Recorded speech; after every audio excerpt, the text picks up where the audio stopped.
My name is Wanchuku Lovelin. Before the testimony, it took a lot of boldness to be here staring at Mrs. Debbie because she's the whole inspiration to all this. I am actually someone who lives a very bad lifestyle. Like anything bad you can think of, I've actually done it. I don't do normal work. The kind of work I like doing is PRO work in clubs. I used to have a lot of piercing on my face and all that. When I talk about short clothes, it's directly under my butt. But I started following Debbie. I started watching a lot of her videos. I sing. I like the way she sings and all that. So I said to myself that so one can actually be well covered and still be fashioned, because I like to be fashioned very well. So after all this, I started following her. I tried to pray. And before this, I'm someone who I actually hated church because my dad is a pastor. He left my mom, he left the family, a lot of things. And I'm like, is this how pastors are? And where he is in a church where he says he's pastoring is a woman that he followed. So I'm like, what's the whole essence? Is there actually this God, or are they just faking all these things? So there was no reason for me to believe. My mom tried, everybody tried. I come to church. I've done the foundation class before, the maturity class, everything, but I could say I just did it for fun.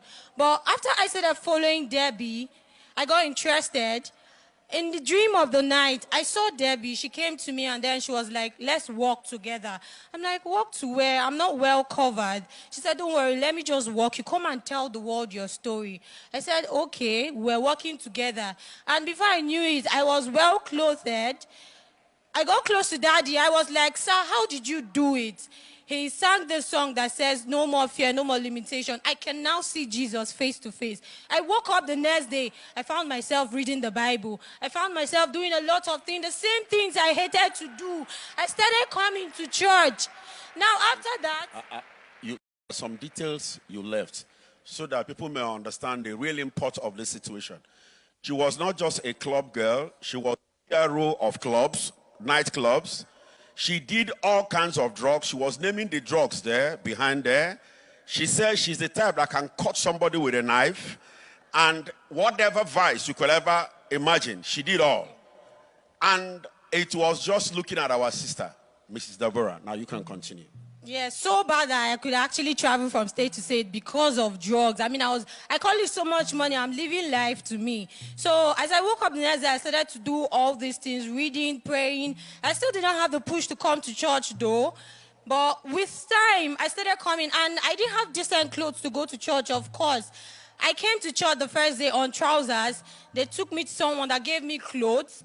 And the way the devil wanted to have it, I went home. I tried the clothes on. They did not size me. Only one. I said, okay, I will keep wearing this one to church since that is how it wants to be. Then the next thing was, God, how do I walk with my friends? Because I know the kind of friends I have. Permit me to speak pidgin. Now me, they buy smoke, they give them. I mean, they give them money. If they get lighter, say they get shortage of anything, they call me it's Lovelin, normally. So I was like, God, help me stay away from these people. I don't know how to preach to them. I'm still helping myself yet.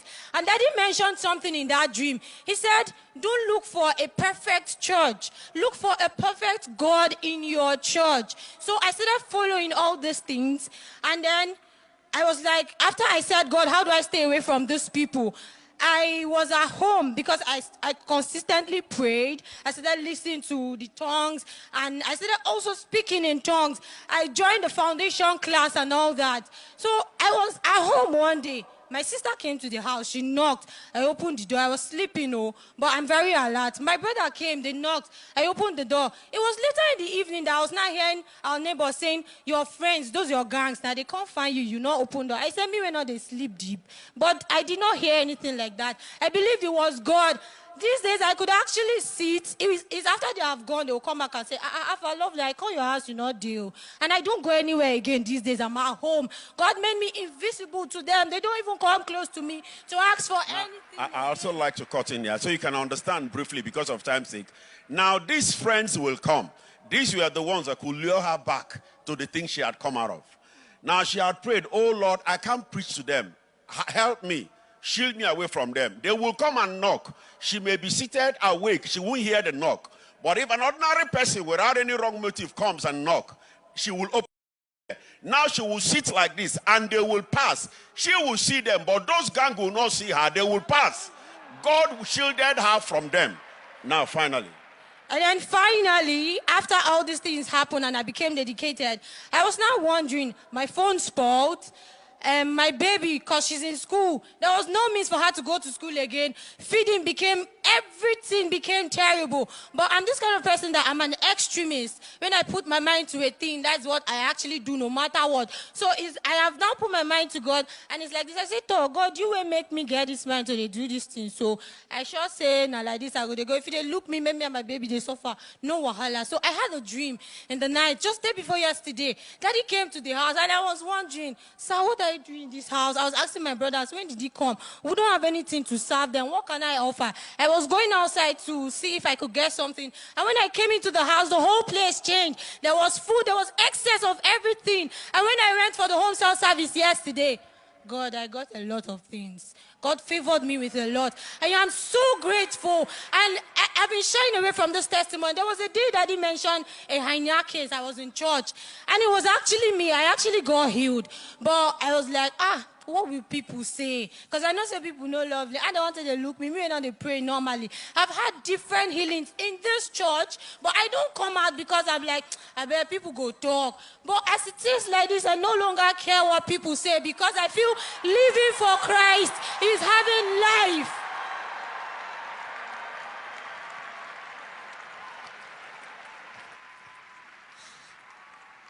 Please stand 1 minute. This testimony, we might as well share the grace and go. This is what church is all about. Changed lives, transformed destinies. This is what church is all about. I want you to listen to me. I see a lot of people overwhelmed with emotion. Don't bother, you will be handled. I want to say something, please. I want you to listen to me. This girl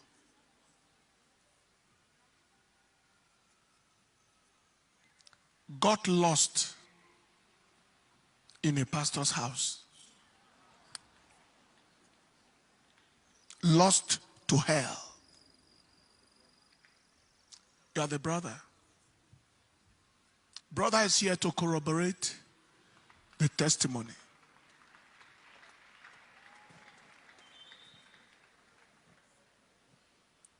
Father abandoned wife and children. That's true. So many years ago. I'm the firstborn. You are the firstborn. Yes, sir. I've been carrying all of them. And you are carrying all of them. Yes, sir. And took off in the name of another church with another woman. Till the girl said, if this is what it is to go to church, I won't go to church. Please, parents, I want you to know that your action is doing something to your children. Children are the heritage of the Lord. We don't own children. God owns the children. We are caretakers. And one day, all of us will stand before God to give account of the precious children He gave to us. What was your influence on their lives? And that influence, how did it lead them? I talked to a young girl yesterday.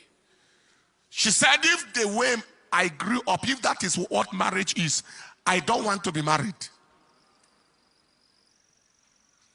And I said to her, if your physical marriage was not working in the physical setting, what about the marriage of your pastor? Can't you look at your senior pastor and his family and his wife and himself? Does that not give you an inspiration? She said it does. I said, that is where to look. I said, when I grew up, we didn't have anything that you would call a home, a family. It wasn't a family, it was a polygamous, the situation wasn't what you would call a home. But I grew up to determine that I'm going to have something that is worth it.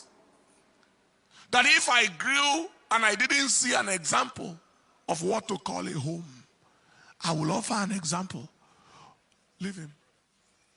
Oh, I think I know your mother then. I've prayed for him before in Area 1 church. This young man is about, are you 23 years old now? I prayed for him before, the heart condition.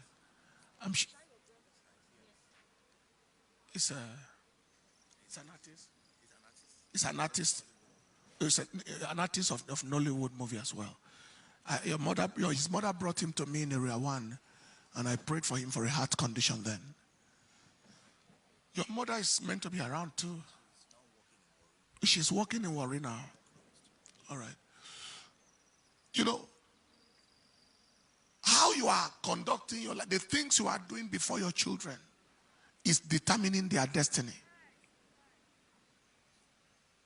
I told that young girl, I said, draw inspiration.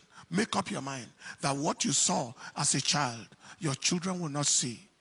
And the kind of home you experience, your children will not experience. That's the decision to make. The things that hurt instruct, according to Benjamin Franklin. Things can make you better or bitter. When you become bitter, that is the negative reaction. And you can become better because of what you have faced. Please, consciously function with the consciousness that you live not just for yourself, but for your children and for your family and for your next generation. So that they can step into a life that is better than your own life. It is well with you, sister. Congratulations. I'm happy for you. My wife will work with you and ensure that both you and your baby are in shape. And I would like to see all of you again.